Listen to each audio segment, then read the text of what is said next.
Hi, this is Isaac. Before we talk to Prismetical, I want to first thank you for listening, and I also want to talk about a couple of things. On heartpop, I want to talk to upcoming pop artists, whether it's ones that I know about already or ones that I don't. So if you come into that category, even if pop isn't your main thing and you make all sorts of music, I'd still be happy to have a chat with you. You can talk to me at heartpopcast on Twitter. My DMs are always open. I actually have one of my own songs coming out very soon, including a remix of it, which is insultingly better than my original. I release music under the name Toba, Tobre, on all music streaming platforms. Lullaby will come out on December 13th, and then the Lullaby remix by the wonderful DJ Recode will come out on December 23rd. If you're into shitty bubblegum pop, then please do listen to Lullaby, and if you're into better abrasive glitch pop, then you should listen to the Lullaby remix when it comes out as well. Maybe if you're feeling really adventurous, you could listen to both. That's all from me for now. I'll see you in the outro. I just wanna say goodbye, say goodbye, say goodbye, say goodbye, say goodbye, say goodbye, say goodbye, say goodbye. I know what it's got me here. Somewhere in this hemisphere. You're getting me out in my life, while as we dive into love. You're getting me up in my life, while as we dive into love. You're getting me up in my life.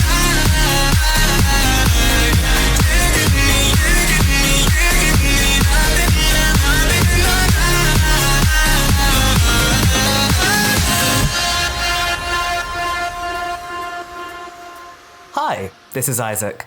I have a guest here, Prismetical. First of all, how are you?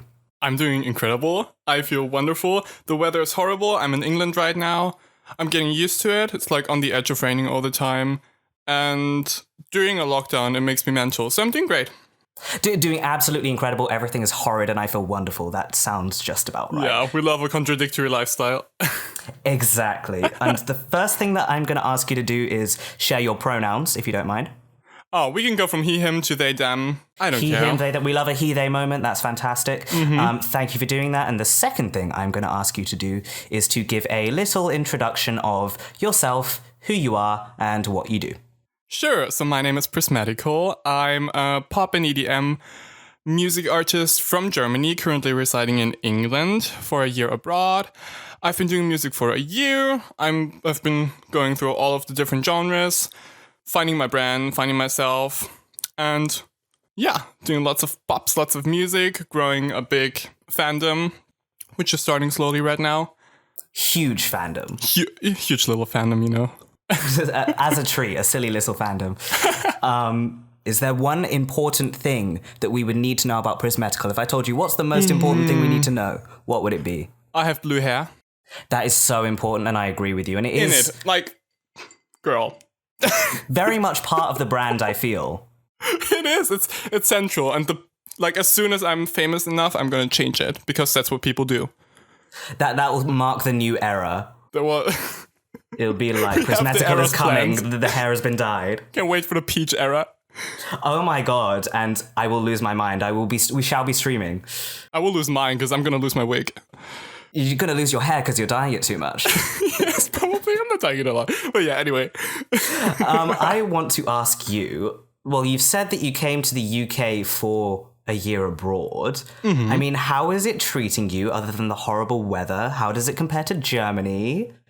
So what I'm doing is au pair, which is basically I'm looking after kids for half of the week and the other half I have off. I get a room, I get all the food, I get everything paid, and I also get additional money for it. So it's just a very good situation I'm in because I'm not spending money and I have lots of time for me and myself. Right. And I decided to go to England because I wanted to go and learn the language a bit better, like the niches and stuff. Just like know the language in every corner. How's it treating me? It's treating me well because I have the time for myself and I have time to really get to know myself in a situation where I'm not used to since I've been living with my family for 20 years. Now that I'm 21, I'm completely on my own basically and have to build up a social group and everything.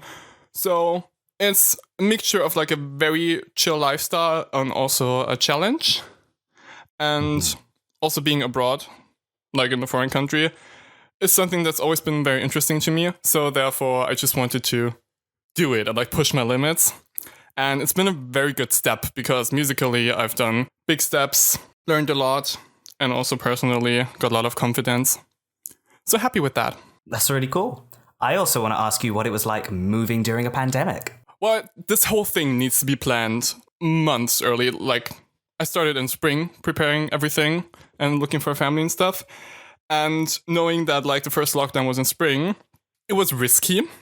Yeah. Going into, because I never knew if I book a flight, if I'm gonna get it.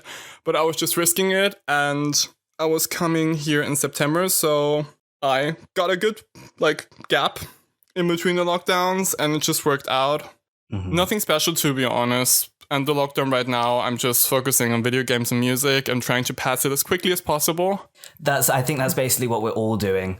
So yeah. Just spending 12 hours a day playing video games and maybe, if I'm lucky, doing a bit of music if I can get my brain to work enough to do that. And it makes me so happy. Oh. So happy. Right? And in terms of music, I have had the great privilege of working with you on a couple songs here and there.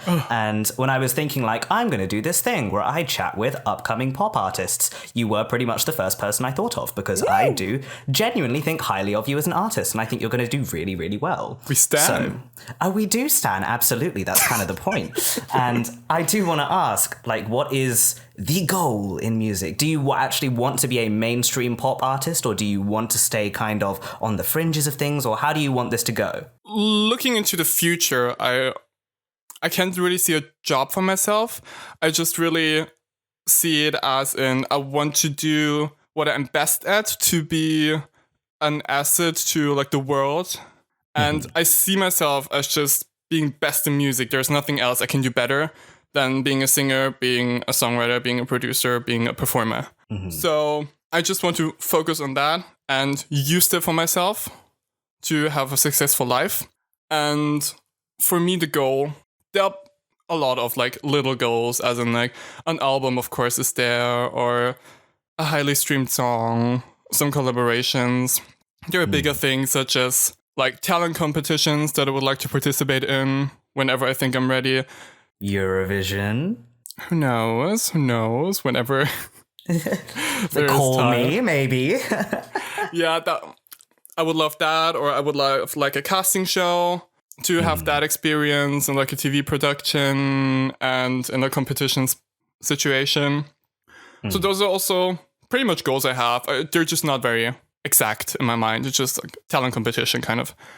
And basically do music for the rest of my life, because I just don't see myself anywhere else, because I would always think I can do that better. I can do music better. And yeah, eventually get lots of money, and I would like to just donate and help.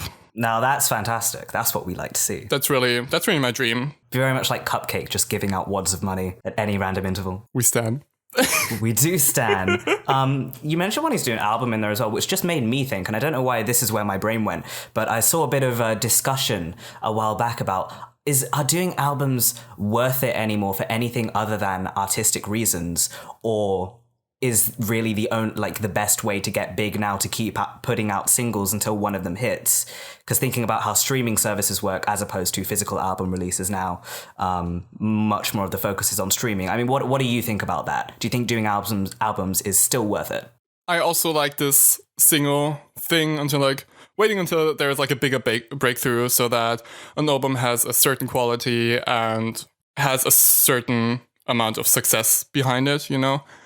Because in the end, there are like songs that we thought about for years, that we've written for months, that we worked hard, and just to see it basically flop, depending on like what you would consider a flop, would just be very sad for oneself, since there's like lots of heart and lots of work in it. Like Lady Gaga Chromatica album was like a big thing, but for the fandom mostly. Yes. I would say. So it is a huge fan service, definitely. But also seeing myself in 10, 20 years and looking back, I have like this collection of songs that really was a compilation of my music style, my thoughts, my stories at that certain time. So it's also nice to have this thing standing in the past, you know? I feel like I'm kind of in the same boat with it as well, where I can see like, especially just it being a challenge, or just like, can I do an album as an artist who doesn't have very many resources? But from my own perspective, I don't think I could go through the emotional, like, what's it called, stress and impact of it, and put it out fully knowing that because of how albums from smaller artists perform in 2020, I know I wouldn't really get much back from it unless I'd already had a series of singles and they had already been quite successful. So I don't know. I just see it as a testing the waters kind of thing. But huge respect to any artists who do put out albums now. And I would love to see one from you. I would too. I think we all. I don't really have a vision for it yet, and if I want to go for a theme or if I want to go for a collection, I wouldn't know if I would include past singles or where I would start, where I would make the cut. So if I would start like on Body on My Mind, or if I would start from Angel Way or whatever. Well, yeah, I was also going to ask you what your favorite song that you've put out already is, because I know which one of yours mine is.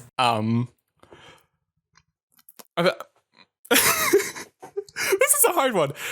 It's like choosing between your babies, because everyone has choosing its between asset. the kids, yeah. So Body on My Mind is the earworm. Lonely, of course, is like the heavy hitter vocally, which I love. Yeah, this is where I wasn't even thinking about Lonely, to be honest. I'm always thinking about Lonely. Always thinking about Lonely, constantly thinking about Lonely. For context, Lonely is the song that we did together. Yes. Know. A huge part for me in my musical journey. We have to talk about it. This is where we are now. Drum and bass, just heavy, left field, crazy, Say Goodbye, very alternative, very special beat. Then Lava, hyper EDM, but still a bit alternative. Angel Way, basic pop song with a heavy drop. Yeah. I mean, I was going to say my favorite was Lava, but then you said Say Goodbye, and I actually remember when you sent me the demo for that, and I was like, oh my God, this is something. Like that, if there was any song of yours that I would want to see go absolutely huge other than Lava, it would probably be Say Goodbye over that. Because that song is quite like, I haven't heard many songs like that. Say Goodbye is unique. How would you describe that? Say Goodbye as a song? Yeah. Say Goodbye is, I think it's the speed, which really makes it this heavy. And also the production style of Alekino, who is featured, or who featured me on a song, more or less. It's a collaborative. And his production style, very unique, very over the top, lots of drums and stuff. I think it's very emotional in some sort, because it's just a very nice choice of elements and a very nice choice of how you put them together. Yeah, because there's not many songs I can think of that I would genuinely describe as twinkly, but I feel like it's a very twinkly song. Don't know how else I can really describe it other than that. I find it really aggressive, to be honest. Even more You aggressive find it than aggressive? Yeah, I do. I guess we have different perceptions of the same song, which is very interesting. But you were on it, so I will defer to you, seeing as it was your song. You said you also wanted to say something about Lonely in terms of musical training. I mean, what were you going to say? Lonely was insane, because the thing is, Lonely started out as you messaging me and saying, hey, I would like to have a second verse. Can you write it for me? Yes, because I hate writing verses. Yes. Me too. And then I sent the demo to you, what I wrote and what I sang to you, and it was horrible. And you just took it, you tuned the shit out of it, put it in, and that was the first time ever I've heard my voice like this. Like, edited, equalized, reverbed, all that stuff. And it just took my breath away, because always when I recorded it, I didn't know about like this editing stuff. So I always thought, oh, my voice sounds horrible in songs like these. And then you did it, and I was just going crazy about like the thought of having my voice in a song like this. And then you were like, why don't we release it together? And I was like, it was not within my limits, kind of. It was within my limits, not within my limits. You know, I was like out of my mind, because me being an artist and having a song out is like me being on the same level as Christina Aguilera, as Lady Gaga, as Rihanna. Because I have the same access to things like them, being on Spotify and stuff like that. Yeah, you just did it. And as soon as it released and I saw my artist page on Spotify, I cried so hard. And see, I had no idea that was like the first time you'd heard your voice like processed or anything like that. Because I figured you probably just had a couple of like song demos. Because you do have a really, really good voice. So I was like, you've probably got some songs lying around. Nope. Like Nothing. I First had no time. idea. Well, And that sparked, because that showed me what can be done with my voice, you know? Mm-hmm. If done well. That's how Body on My Mind started, to be honest. More like Body on My Mind had started before, but that's how it like just got speed, got like went in production faster and was like, I want to do this. I want to get this through. I want to share this. And then with Lonely, I also signed up for a distributor and stuff. So I was like pressuring myself, I need to release something because I'm not paying for this. So yeah, because didn't I say like you have to set it up because you're going to be featured and you need the royalties? Could be. But I was going to say, I mean, in terms of getting like producers on your songs as well, like you have one of the talents that I do not have at all, which is just writing a song and keeping it in your head until you can get a producer on it. I don't have that ability. I can't just write it and remember it or remember how the melody went, even if I'm recording demos. Like I have to do an instrumental and sing bit by bit by bit until I have a full song. And I just want you to explain to me what your process is from writing the song all the way up until like production and release and how the hell you do that. Okay. I don't know either how I develop this and how I can do this, but it's just, I can hear it in my brain. Obviously I can't hear it, but like in my brain, it makes sense. I can not visual, you know how brain works. Sort of. And you can just hear the song in this way. And I start with the melody. I start with, I don't know, Lava with da da da da da da da da da da da da. Which is one of my favorite melodies ever for a chorus, by the way. It's so good. Like I have, this sounds good. But no, toot that horn, toot your own horn, do it. It is an incredible melody, and it's like, it's overcomplicated, but also an earworm, which I love. It's just a really, really good like EDM vocal melody. It's so catchy. Lava. And it stays in my head. And usually I record it, and sometimes at the same time I get like some sort of lyrics to it. And I knew I wanted to end it with lover. And then the end of it was like, okay, something cooler. What about lava? So I had that idea, and then I recorded, I have it in my head, and then there is one day where I'm like, okay, I want to write this. I have the energy. I want to write this exact song. And then I just sing the melody, and I'm like, okay, how would it get further? What would I, as a listener, or I myself, expect? Right. And then I sing the melody, and then I go back into the verse. You take a little bit of the chorus, and that's going to be your verse. Yes, and sometimes I'm just singing along. Sometimes I just take it further. It's like having the chorus, then singing the verse. And if I know the verse, I'm just singing on to see what happens. Mm-hmm. And sometimes there's like the brilliant idea. I don't know. Also, I had like the first 2/3 of Lava, for example. So I didn't have the final bridge. The final bridge I got with like the production and him making some sort of bridge. And then I got like the you wanna gimme, you wanna up idea. So collection of lots of things and really complicated. And I'm happy I'm the only one who has to do it, because if I had to invite someone else to do it, he would be lost. And like how long, for example, how long did Lava take to do? Or even a better question, what's the quickest you've made a song? And what's the longest time it's taken you to get a song out of all the ones that you've put out? Quickest one was Angel Way for sure. Okay. Because Angel Way started in June, I think. Mm. And then we released it at 1st of October, so... That's still a while. 4 months is still a while.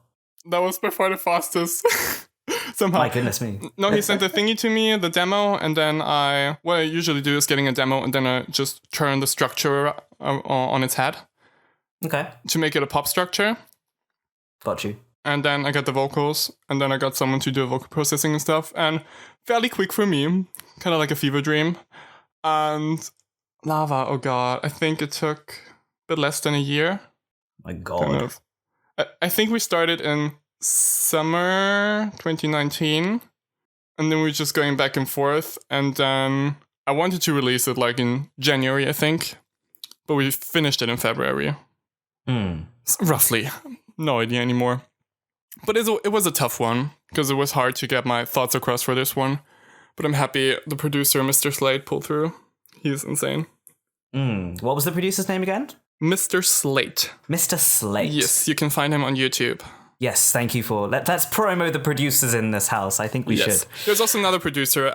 Who do we have? For This Is Where We Are Now, we have Lucas Samira. Lucas with a C. Okay. It was his first time producing drum and bass, which was...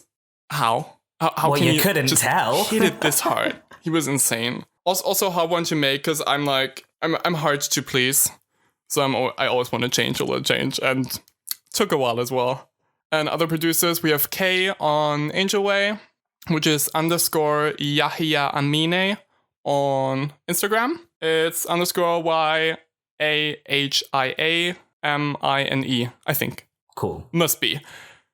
And then, of course, Alekino on Say Goodbye. And, of course, we've had Tobre on Lonely. Oh, I don't know. Who's that guy? I don't know. He's rubbish. Tobre is just multi-talented. No. He's ugly and he's stupid and he has no brain. But anyway. But a legend. But it's an absolute legend. Just like really hot and fit and sexy. What was the other thing I was going to say? Yeah, well, your time scale has made me feel a little bit better about myself, because like songs that I usually put out, I usually either finish a song in like less than a week, or I never finish it at all. Like it either gets done in 3 days or it's not coming out, because I just have bursts of like energy and I'm like song. If I don't do it now, it's just going to disappear. And sometimes I do it, and most of the time it just rots as a demo on my hard drive for 4 years. Well, totally. Everyone has to have his own way of doing that and just get to know himself. For sure. You just have to like get to know your own process and then work with it rather than trying to fight it. Yeah, and it's just, I can't really imagine how it is to record in pressure. Like I heard about Taylor Swift that she is re-recording all her past albums because of some sort of a problem with her like record deal. And being pressured to record all of that stuff, I don't know how I could do that, because I need to have the right feel for it. That's the one thing that scares me off of having like a professional sound engineering career is I don't really know how I perform under not only time constraints and just the pressure to put things out at a deadline, but also like the fact that I would also be being paid to do it. I don't know about that. And as a producer, as an engineer, you live for these like nights just fixing stuff and mixing and changing and just doing little just things. Just going insane, listening to the same song over and over again for 6 hours straight. Being like, oh, you have a 2-hour limit. How? How am I? Like, I'm sorry, my brain is rotted enough. Pour acid on my brain directly and it'll have the same effect. You said it yourself, and I was going to say it as well next. One thing that I do know from working with you is that you're definitely not afraid to like criticize to get what you want out of the instrumental and the production. But I personally find that really helpful, because as a producer, because then I actually know when you really, really like something, as opposed to you just being like, no, it's fine. And then I don't know that you don't like it, right? But how do you even work up the courage to ask for the corrections you want in the first place? Because I find that difficult myself. And I'm sure out of the people you've worked with, I'm sure not everybody is so great with the criticism either. Oh, no, girl. Definitely not. I'm a very opinionated person. I know what I want. Of course, I'm like, you can change my mind, or like, I can talk. But it's like kind of objective. Like, even if I have an opinion, I can still see the bad sides of it and blah, blah, blah. And also the way I convey them, I can do it in many different things. So I always want to get across what I'm thinking in a way that it doesn't offend anyone, in a way that they understand me, where I'm coming from. So in terms of music, I want them to understand that I always see a way to make the song better. Yeah. But on the other side, I can also see the artist working his ass off for hours, and then me being like, I don't like the bass line and I don't like the synth. And he's like, what should I do? How should I please him? And of course, then in the end, me as like a non-producer, I don't have the tools to convey that. So if I'm like, I want chimes, and in my head I hear the chimes, and the ones he's doing is like something completely different, but it's chimes. So how should I do that? So it definitely sparks arguments, but I'm still pulling through. I always have energy, especially for music. And for Lava, it took forever, and we got in a lot of fights. But in the end, you came out with a really great song in the end. It is what it is. Exactly. Yeah, you have to consider when it is worth it. Yeah, that's why I do also think highly of you as an artist and think that you will do well, is because you do really, really push for the exact sound that you want. And I just think it's really, really cool that you're an artist that is essentially working from home all of the time, but none of your songs really sound half-baked. They all sound like they could have been done in a studio with the engineer right there. So I just think it's good communication on your part. Thank you very much. The other thing about you is that you seem to really have an eye for talent as well. Because like you've put me onto quite a few people who then got like really successful. Like you were showing me like Dorian Electra and Brie Runway, like when they were getting way less views than they are now. And I'm obviously a huge Dorian Electra fan now, but you were the first person to put me onto them when they put out Career Boy. Like 5,000 views. 5,000 views. It had 5,000 views. I sent it to you. And it was on 5,000 views for a month or 2 months. And it must have like 1 million views by now or something like that. I don't know. But it's a secret dream of mine. Exploding in popularity. It's a secret dream of mine to sit on like a judges panel of X Factor or something. To have like so you could have the opinion on who gets big next? Well, not have the opinion, but like no. No. Well, yeah, no, that's mean with English as my first language, not being able to speak English properly. If you have that eye for talent, you might as well be the Simon Cowell of it all, but a bit less gross. Yeah, I dig deep. I like recommendations and like automated stuff. So I really look at all of the things, and I don't really check numbers. Actually, sometimes numbers scare me off. Right. So if I see like a basic R&B artist with like 2 million followers, why should I support them if I could support, for example, Alekino, who's still on like not even 100 monthly listeners, who's the most talented thing I've ever seen in my life, probably. Yeah, I'm obsessed with his song Violet Crown, by the way. I love that song. Oh, the melody and the drums and everything. It's like, does he have like a proper studio or what's going on there? Is this I think he's doing everything at little home. MacBook production like me or what? Everything at home, I think. He's insane. My goodness me, what a talented guy. He's so insane. But since you have that eye for talent, I do value your opinion on this. Who do you think is the next big pop breakout star, or any kind of like, can you see anybody who's coming up who you're like, this person's going to get very big next, like how they're on 5,000 YouTube views now? I think they're going to be at 1 million very soon. Is there anybody like that in your mind? You know what I've seen in the past? I think we've both seen her, was Fauzia. I don't know this person.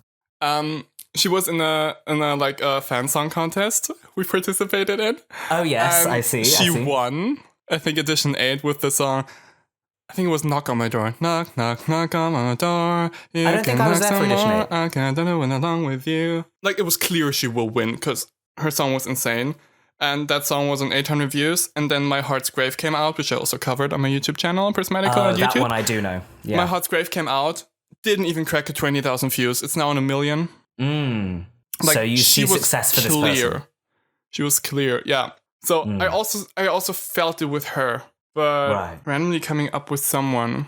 I mean, even with the level that Brie Runway especially is at right now, I think she's going to go absolutely massive. Well, Rina too. Rina Sawayama as well. Rina. Oh my god. Like another person from a while Rina. ago who we were just like, yeah, this is cute. And what was it? Alter Life was cute. And what was the one even before Alter Life? Either way, just cute little songs. Cyber Stockholm Syndrome. That's the one. Going absolutely huge now. I think both her and Brie Runway are gonna see some crazy kind of success. I feel even like bigger than already now. We're going to have a huge rise in like gay and trans musicians. I think 100%, which is why I see a lot of Dorian Electra as well. Since we're seeing Lil Nas X and Pablo Vittar, stuff like that. This is gonna become a trend. Like LGBTQ people are gonna have a huge rise in the music industry because they're bringing something different, and we're just on the edge of something different because we've lived through the rap era, and it's clear there is a huge change right now. We see it. We're waiting on this Rihanna album, I think, and could be a changing point. Whatever she does, if she goes to R&B, if she goes to rap, if she goes to EDM, I feel like there's gonna be huge change. I personally doubt that will happen, but again, you tend to be the one with a better prediction meter than I do. So I will eat my shoes if she comes out with an EDM album next.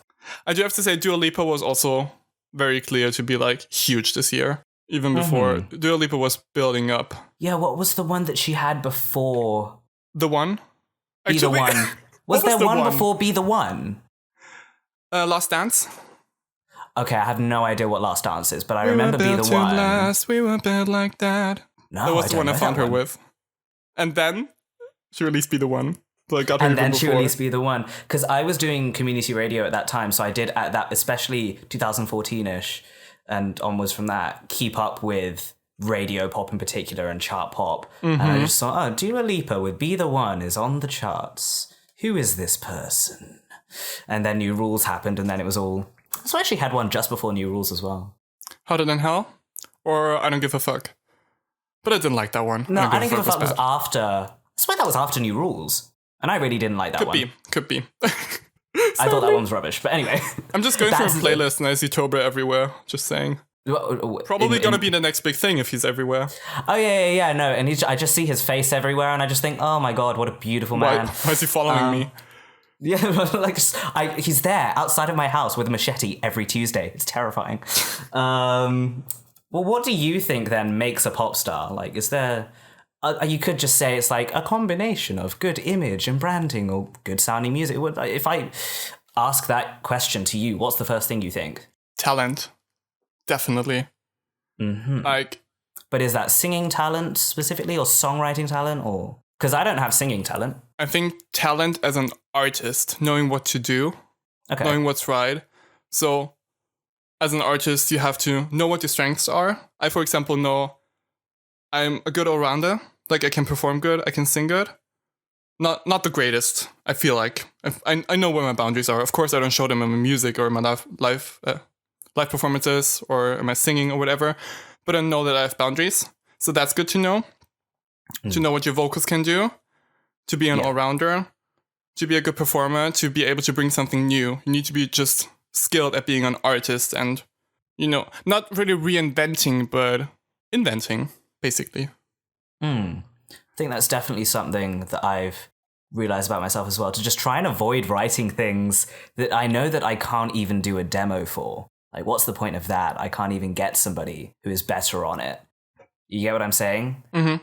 If I'm trying to, I push myself so hard that I actually just end up defeating myself, and I feel like, well, I'll just leave this song then. I just won't do it. Well, no, if I write something that I feel really, really happy with when I'm listening to it by myself that I've made, then it's going to be even more fun for another artist to hop on and do all of their little vocal flares and enhance it in the way that they can really sing. Like what happened with Lonely, I did pretty much sing that within my range. Then you came in and did that crazy stuff at the end. That was so lit. When you sent me you belting that chorus, I was like, oh, so that's what my music would sound like if I was a good singer. you can hear that you've had fun with it, that you were 100%. Happy that you can use it and play with it, and you even this top note you altered like crazy, and now I totally sing it differently. I wanted to listen back to the vocal I did, and it's probably not even close to as good. And I do edit the hell out of vocals. Yeah, it's just fun. It's a lot of fun. What can I even if the singer is amazing, I'm like, you do know this is not going to sound like you by the end of it, because that's just not how I work. Thank goodness. Sometimes. Thank God. Because I mentioned we talked about blue hair branding or image. Ooh. I mean, do you think you specifically have an image or a brand, and how would you describe it? What I always like is being the intersection of this unreachable robot pop star. But also this relatable best friend, cheesy, crazy, kooky, clumsy guy. Okay. No, so you're posting funny videos in your story, but you post super high fashion videos in your posts on Instagram, for example. Right. Because I feel like see. That's what people can relate to. I feel like since Lady Gaga, for example, she's done this huge voting campaign on Biden and stuff, and she really opened up, and she was so human. Which I feel like made lots of people relate to her, especially in the last years. Back in the day when she came out, and I was super young when she came out, probably 10, 11, everybody was like, oh, Lady Gaga, oh, he's crazy, blah, blah, blah. And now people take her seriously because they see the person. So I feel like having both of them, because you also need to be respected as an artist, as a performer, as something a little bit more distant. Mm-hmm. The mix of those two things is really interesting to me. Yeah, for sure. So that's on the personality level. And I feel like the blue hair is really striking, and I've asked lots of people, and it sticks to their head. I also like it because I feel pretty in it. I really advocate a confidence boost, isn't it? It is, because it makes me look crazy, And every time I go out of the house, I still look as crazy as I did on the first day. And the first day I was like, oh my God, everybody's gonna look at me. And I'll just go out and I'm like, this is me, bitch. Deal with it. And also, I just feel prettier for myself. And I'm a huge advocate on change yourself up as much as you want. Pump up your lips, like pump up your breasts, whatever you like. As long as you feel good enough that you're a contribution to the world and not something negative. Because if you're unhappy with yourself, you carry it out to everyone. I definitely agree. Like, do things that you know are going to improve your quality of life. Yes. You know, is going to, I don't know, just make you... Because if you're a happy person, you're probably going to treat everybody else with the kindness that they deserve as well. Yes, but and that's everyone very does. live, love, laugh of me to say. Who am I? I'm a pessimist. I'm a cynic. What do I know? But deep inside. Just dead and rotting on the inside.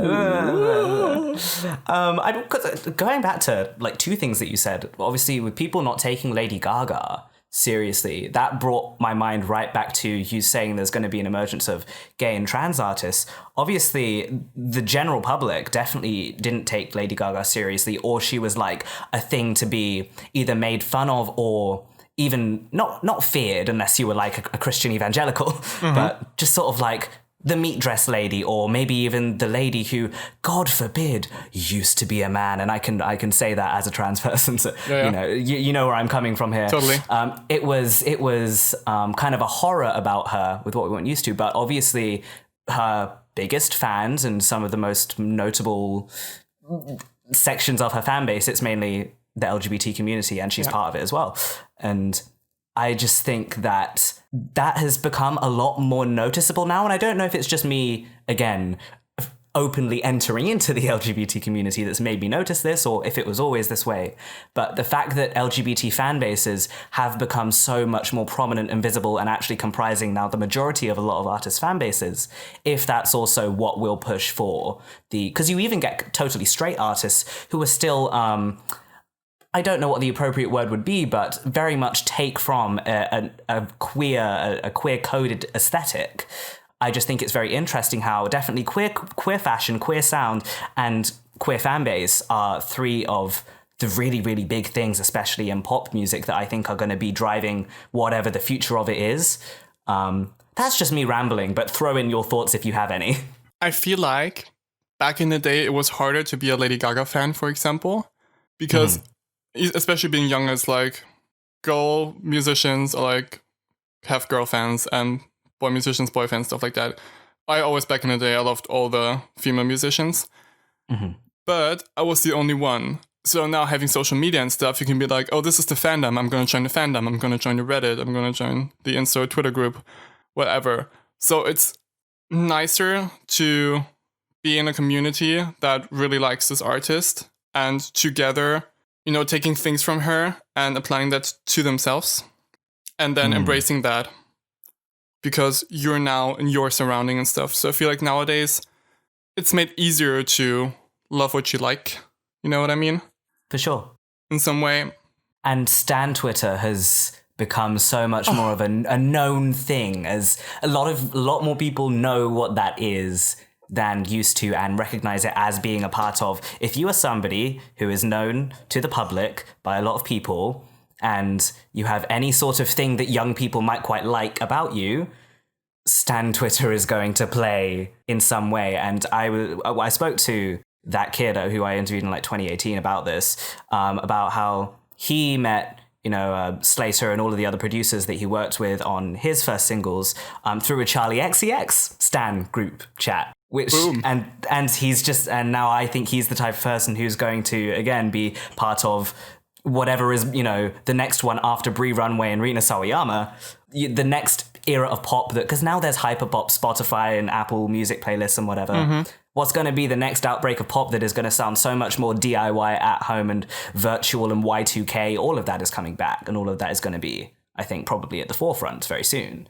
And it all starts with this idea of fandom and working from home and, I don't know, the aesthetic that you can create without even having to see anybody, really. Yeah, I love that. I love musicians who are not visually, humanly present.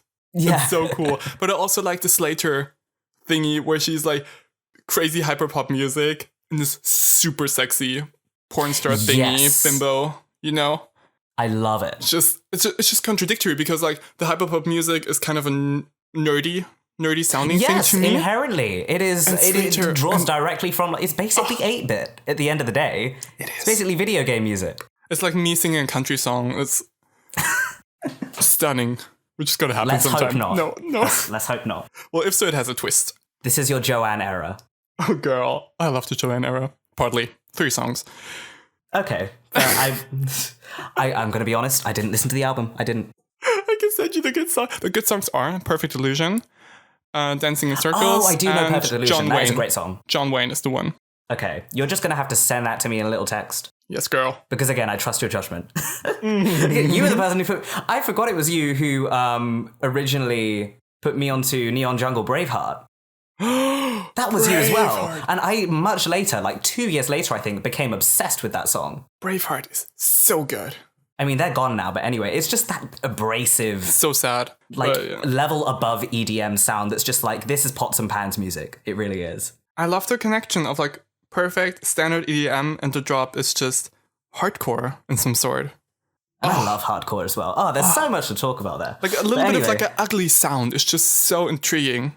Just That's the thing. It's because again, if you take an artist like Sophie, who basically specializes in ugly sounds made to sound beautiful. mm-hmm. Like, if there's anything that I could be able to take as a skill, like to be able to produce myself, it is that, because I think it takes a special talent to literally be able to take things that sound. She takes fart noises and bubbles in a bubble bath, and just like the most horrible, like squelching sounds, and it sounds amazing. Just a dream. It's lovely. It's just the dream.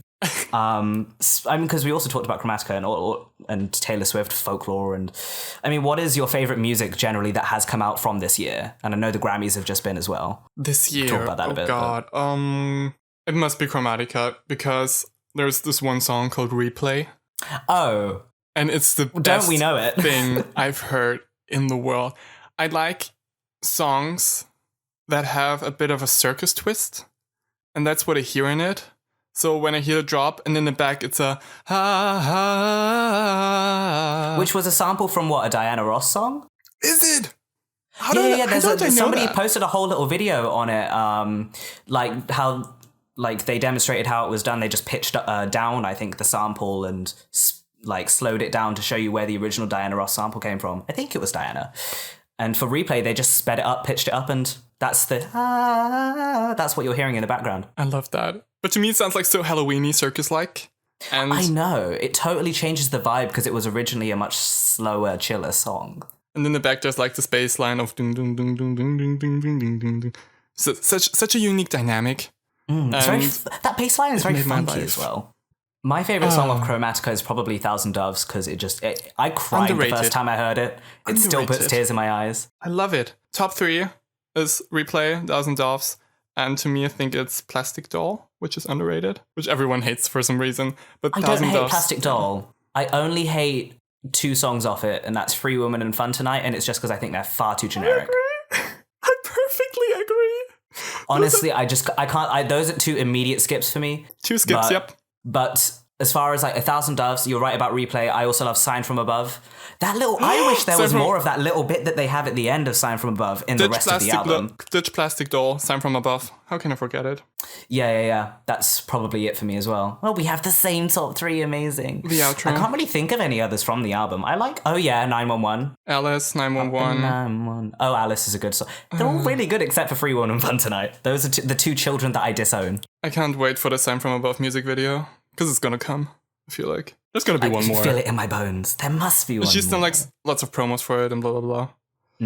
Because, I mean, for me, I probably would have said Chromatica as well, but I've started listening to some more albums that I missed. Kylie just put out that new one. And I was really impressed because I'm not usually into much disco unless it's ABBA because I was raised on ABBA. But there was not a single song off that album that I wasn't impressed by. Ooh. The production on it is beautiful and just like... I do have to say, I didn't like the singles, so I skipped the album. That's fair enough. I was forced to listen to one. I don't remember which one it was before listening to the album. So I was like, it just sounds kind of disco-y. I'm not really into it. But I listened to it the whole way through, and actually I was like, this is nice, and I want to listen to it a few more times. Uh-huh. Because I think it's good. So I would just give it like a whole run through, and maybe if it's not your thing, it's not your thing. But, and then the other thing is Miley's new album. Yeah. Ooh, Thoughts? Didn't like the singles. Fair enough. I didn't listen to any of the singles. I'm only partway through the album right now, but to be honest, if not just for that cover that I saw her do of Zombie, I have been saying from jump for a long time, Miley Cyrus's voice is suited for rock. She should be doing nothing but rock. And then I got 50 seconds into this album she dropped, and I was like, this is what we needed the whole time. But that's just more based on her voice rather than how good the album sounds. Yeah, totally. I would choose that as well as a combination. Well, if I told you that you could only listen to 3 songs for the rest of your life, okay, what and why? Let's go. Favorite song of all time is Crack My Code by Tolvai Rennie. I showed it to you. Yes, I know this song. Crack My Code. A Eurovision reject, yes? A Eurovision reject, because not a good live performance, but I still stand her. We love to see it. Crack My Code is insane because it has a very weird drop and distorted voice, and I like that a lot. And I like the way it is awkward. So this is definitely one of them. And then second one would be, I would say, High in the Sky by Joey Suarez. Okay, I don't know that one. Or was that one of the ones you sent to the fan contest as well? Oh, of course it did. I always send the bad stuff. It is a song that has a very satisfying dubstep drop, which is perfectly mixed into EDM, which is just, he perfectly made it work in a way that I would do it too, where it's not this weird overly dubstep drop, which just takes the full speed out of the song, which we're used to when listening to dubstep. He kept the speed, he kept the pace, and perfectly dropped it. And the first time I heard it, I was like getting off of my chair, mouth open, like chin on the floor, running through the house, looking for my chin. I love it when that happens. It was just going crazy, and I think you're gonna like the third one. Oh? Might be a little K-pop band. Oh, I'm guessing what Ace call it? Of course. Obviously. Okay, can I tell finally, you? one that I put you onto. Yes, you did. We listened to it, and they put it on, and I started crying. I just to let everybody know, it's not a ballad or anything. It's like a hardcore EDM it is not song. a sad song by any means. It's a hardcore EDM song, and you can't understand a single word, so the lyrics weren't touching as well. But it was perfect. It was perfection.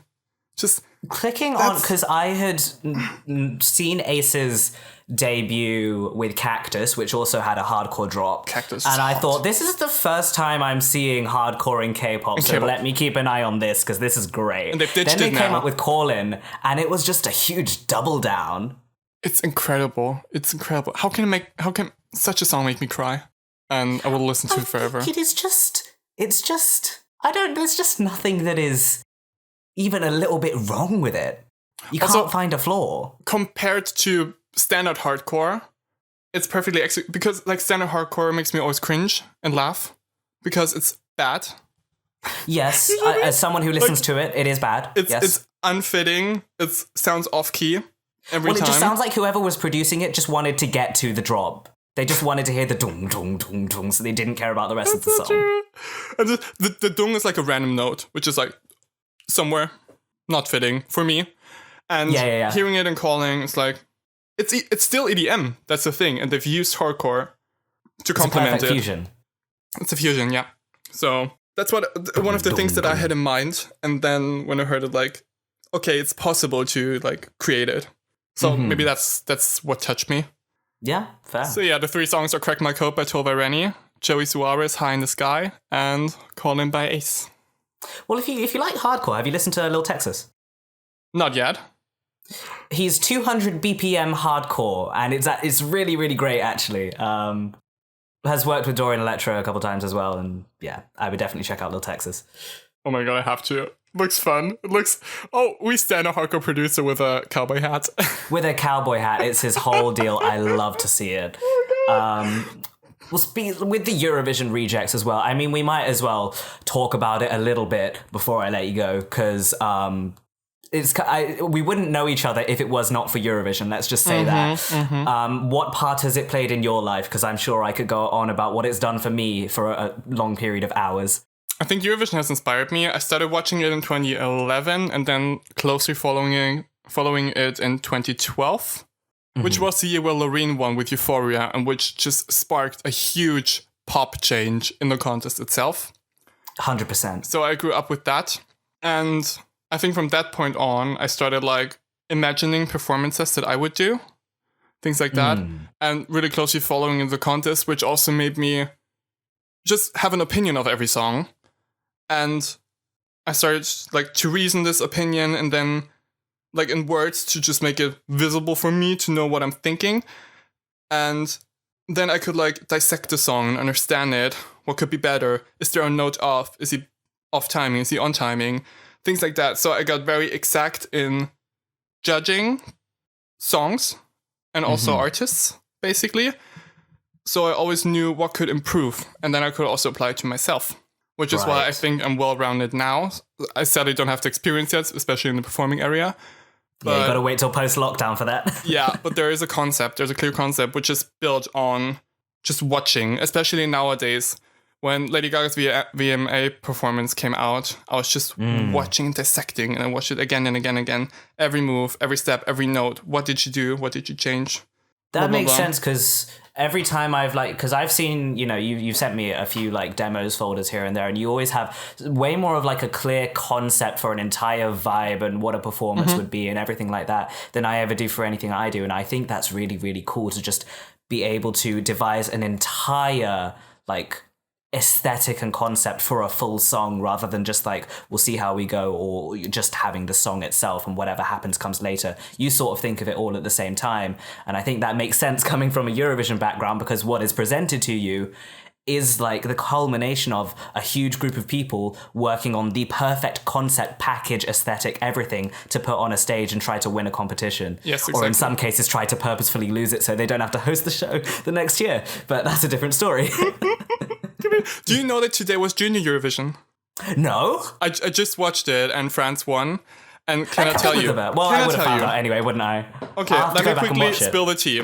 I'm mad. They've done the performances. They flew them into Poland one by one. They recorded the performances, flew them back because of COVID. Yeah. And 3 of them lip synced. Oh, Christ. And the others sang live. That's insane. And now we are at the comment sections of the videos, all the stands being like, she didn't lip sync. Not the Junior Eurovision stands. Girl, please. I'm a stan. I'm going to be like, she did lip sync. It's unfair. She should be disqualified because one of the lip syncers won. No, isn't that again? That's one of the rules of normal Eurovision is you have to sing with a live mic. Why they allowed it. That is really, really weird. It is driving me weird. It's driving me weird that people are defending this. It's unfair. It's against the nature of the competition. You had that little girl from Georgia in, what was it, like 2017? She's barely like a foot tall and she's belting her heart out. And you think you can get away with lip syncing? Also, everyone predicted her last and she got... I knew she would win. Anyway... Her song was great. I don't know what people were on about when they were booing her winning, but anyway. But you need to be able to deliver live. Even I know that. And even I know I have like things where I'm not good at, but I'm still going to deliver live. And if you can't sing live... or you have the choice to not sing live in a song contest where it's like standard to sing live. And you're just basically playing your audio and doing the same thing on stage. Just don't go to Poland. Don't risk everyone getting COVID because of you. Stay home. Yeah, what play was the music reason? video. You don't have to appear by yourself if you're just recording in the studio, not singing live. It just blows my mind. Literally, what was the reason? What was the reason? What was the reason? What is your favourite Junior Eurovision entry then? I'll admit that I know less of them. I have watched quite a few of them in full, but I don't remember all of the entries. But do you have a favourite one? Let me tell you. And actually, you need to give me your like favourite normal Eurovision entry as well. But do the Junior one first. Okay, let's go. I usually only like the guilty pleasure ones at Junior Eurovision. Okay. So in 2016, same year as the Georgian girl, there was Cyprus. And there was a Oh, which one guy. was Cyprus? There was the guy who did an EDM song, and it had like a cool ethnic drop, and everybody hated it, and I loved it because it was so 2010. It's like, What was the actual song? my world is a dance floor. My world is a dance floor. I mean, they messed lots of things up to staging and stuff, but still loved the song. Also, It was awful, but I would listen to it again. loved Ireland 2018. There was a boy with glasses and long curly red hair, and he was singing a song called I O U. I remember that one as well. And it was just so funky. It was like so guilty pleasure worthy. It's just insane. So that's the ones I like. What was the Daniel something sang a song called Time. I don't remember what year. I think he was Lithuanian. In Junior. Time. In Junior, yeah. Oh no, that was Belarus. No Oh, time, Belarus. no time. That's the one. I think that's such a cool song. His voice is a little bit breathy, but I like it. It's a chill song, yeah. Yeah. That's probably my favorite Junior one. I don't know. Oh, cute. Didn't expect that, honestly. Yeah, It's very I tend to underproduced. remember most of the other ones, but I saved that one to my playlist because not all of them are available on Spotify either. Is the thing. I still listen to some from last year, but yeah. Fair enough. Favorite What's your Eurovision favorite song? standard Eurovision entry? Isn't it clear? But you can't pick a reject. No, definitely not. Oh, you're not. So you're not doing I have that. a Okay. clear favorite, and I saw her live. So it's a girl from Burkina Faso, and she participated in 2015 for a country called Latvia, and she sang "Your Love." I didn't know you saw her live. I did. I was at the family show for 2015, which was like kind of like the jury show where they perform once before and they record. Right, I see. And I remember her seeing her, like, her name is Aminata Savadogo, just to let you know. Love Injected is the song, 2015, Latvia. Yes. And I was standing at the very back. I saw her sitting in the green room. I was just staring at her. Like, everyone's facing the stage, and I turn around and just stare at her. She didn't see me, though. She's gorgeous, and it's one of the best Eurovision entries ever. And she produced that herself, didn't she? She did. She did. And she produced the Latvian entry for the following year as well, I think. Or was it 2 years after? I think she's a part of every year right now, to be honest. Really? I didn't know. I thought she only did Heartbeat the year after. She definitely did, I know. She also did Still Breathing this year. And she's gonna do next year as well with Samantha Tina. And then Right. And then she performed and I fainted. What, just fully collapsed or you just had a moment? I had a moment, rather. It was 2015. I was like still a bit weird, and I didn't realize like I have to have a good breakfast, I have things like that, I have to drink a lot, blah blah blah. So I went in, and it was like hot and steamy. I was not used to so many people. Looked at the stage, she was performing, and I was like looking at my sister. I'm like, just gonna go for a second. And I was still small, like kind of like 16, So I was just sleeping outside. I was like slowly fainting, pushing the people out of the way, like in the movie. It was insane. But yeah. And Aminata's just like, what is that guy doing? No, I was too far back, but like that's how I missed my favorite performer.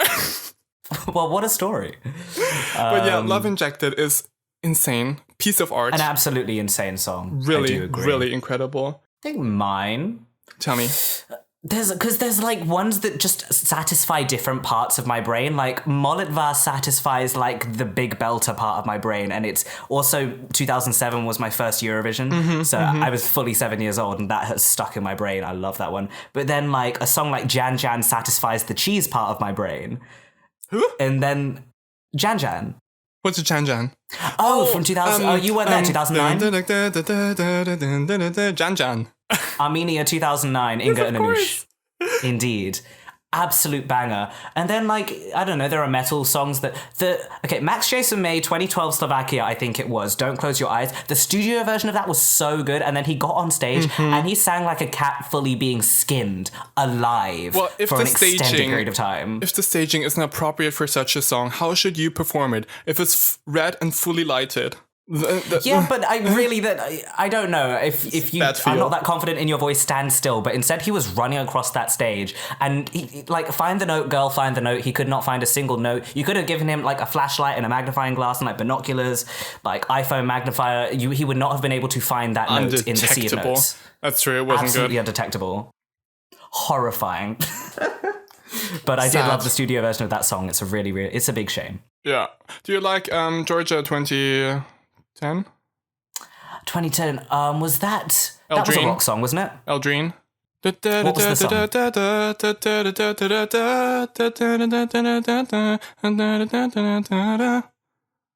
I don't remember. I'd probably need to actually hear it. If it was 2010, I definitely know it because I You'll have know that it on when DVD. you see it. You'll know it. Yeah. I remember from that year. I remember Siren. Do you remember that song? I think it was Iceland. Siren was Estonia, wasn't it? The guy jumping around. That's the one with the weird, and the music video had these weird like paper mache heads. Yes. Siren in my head. It was a proper weird song. Don't know why I remember that so vividly. Well, guilty pleasure. We stand. No, I think it just weirded because I watched the music video for it as well, and it weirded me the hell out. I see. Yeah, I think I probably had nightmares or something. So no pleasure.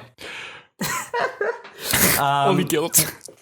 Just no pleasure, just guilt, and a bit of pain. We are almost. We're running quite a bit over the hour, so I'm going to ask you now. What is next for you? Do you have new music planned? What can you spoil? What can you not say? And while you're at it, social medias, if you'd like to promo those.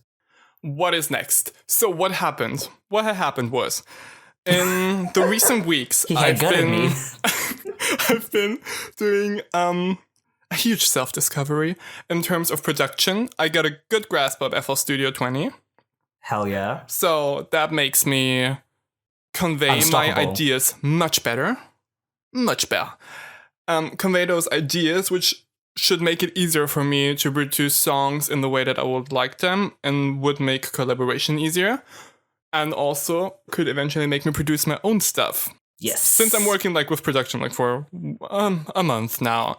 But I'm really I can use it now, I'm not confused with anything. So I just gotta practice that stuff. And I also got into vocal processing because I wanted to do the next song by myself. It'd be really great, especially doing full songs, but even just to do demos by yourself. I think you'll be unstoppable. Well, I thought why not do everything? I have a really great song, which is coming next. And I just didn't want anyone else who I'm going to underpay to mess it up. So at least I can blame it on myself if it underperforms. That was kind of my train of thought. So fair enough. I did the vocal engineering on this. I set a 2-week time limit on myself, and we're gonna finish it tomorrow. It's been hours of re-recording and being unhappy with the vocals and stuff, and we are there, and I can spoil... I don't know if it's gonna be out when this comes out, but I can spoil the title already. Oh, go on. So, the song is going to be called Immaterialize. Oh, see, I was like, Sophie lawsuit incoming, but then you said eyes and it was fine. Immaterialize is Immaterialize. Yes. Immaterialize is about how even immaterial things can physically hurt. And it talks about, you can hurt me with love, you can hurt me with real power, you can hurt me physically, you can hurt me in many ways, you can hurt me collaterally. You know what I mean? And it talks about how much power another person has over one. And that's kind of a thing I wanted to, kind of a concept I wanted to develop. And got you. That's how I wrote it. And then I'm thinking about immaterialize those things. Please make it stop. Make the hurt of those non-existent things stop. So that's the bop. So we're getting a very angsty bop. It's going to be an EDM banger for sure. It's going to be very lava.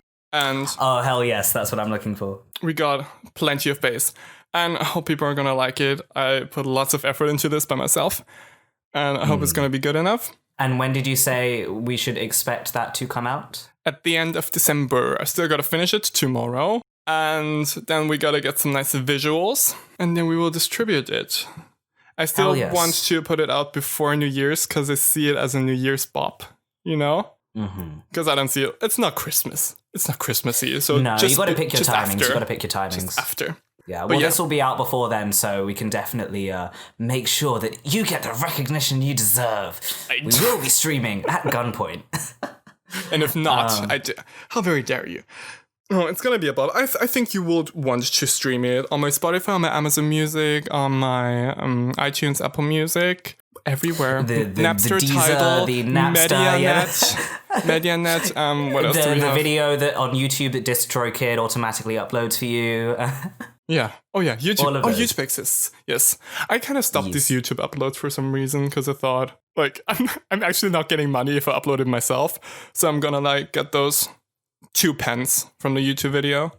Fair enough. Give me my Google AdSense. I'm starving. Totally. And the other thing is Twitter, Instagram, all those things. We are mainly on Instagram. You really want to follow me because I'm really funny. So we are prismetical on Instagram. That's prismetical, just like the prism with an E, and tickle, like title with a C. Also, we're on YouTube. You definitely want to follow, like, subscribe on YouTube. And which is most important, follow me on Spotify. Because if you follow me on Spotify, you will first help me to push the algorithm. So I will show up in people's daily mixes and recommend it. And also, every time I release a song, I'm gonna be at all of y'all's release radars. Hell yes. And as for this, the Twitter is at heartpopcast. And, well, if you're listening to this, then you do know where to find it. So you've done pretty well already. But keep an eye out. And I need to say a big, big thank you to prismetical, not just for talking to me for a good hour on this, but just generally being a really cool person and putting out some really good music and allowing me to work with you on it, because it's been a really big help for me as well, especially you being the first person I work with to put a song out. I think we've been helpful to each other, so thank you for being here, thank you for talking to me, and have a great time au pairing in the UK. God knows why you'd come here, but I hope it doesn't treat you too badly. Thank you, we stand a collaboration, and who knows how soon I'm gonna leave. Yeah, well, hopefully, not too soon. No, I'm not gonna go. You're not gonna get rid of me. Get a couple performances in before you head off, at least. Come on now. Stay until that lockdown is lifted. There's gonna be Brexit soon. I hope you don't deport me. Anyway. We will do our best not to. I might actually put in a good word to them and be like, listen, if you're gonna get anybody out, get this one out first. Let him do X Factor first, come on. No, go, leave, get out. They come over here, they take our jobs. I'm not having it. Not having no job. Yeah, what job? You're an artist, you have no job. Anyway. That's Thank correct, you so girl. much. See ya. See you later, bye. Thank you for listening to my chat with Prismetical. I hope that you enjoyed it. Prismetical's new single Immaterialize will come out on December 25th. It is a Christmas release. It'll be on all streaming platforms, as was discussed on the episode, so please do check it out. I have actually heard the song already, and I really like it, so I would recommend giving it a listen. And as I said at the beginning, my own song Lullaby comes out December 13th, and the remix on December 23rd once again. Finally, Heartpop social media is at HeartPopcast on Twitter, and you can listen to the podcast on Spotify, SoundCloud, YouTube, and Mixcloud, but who the fuck uses Mixcloud? It's there if you want it. And lastly, as I said at the beginning, if you want to be on the podcast, just shoot me a message. From now on, new episodes of Heartpop will go out once a month, so expect another one around this time next month. Thanks once again, and I'll talk to you in 2021. Do I have high hopes for the new year? No, the fuck I don't. But let me keep my big mouth shut and hope for the best. Bye!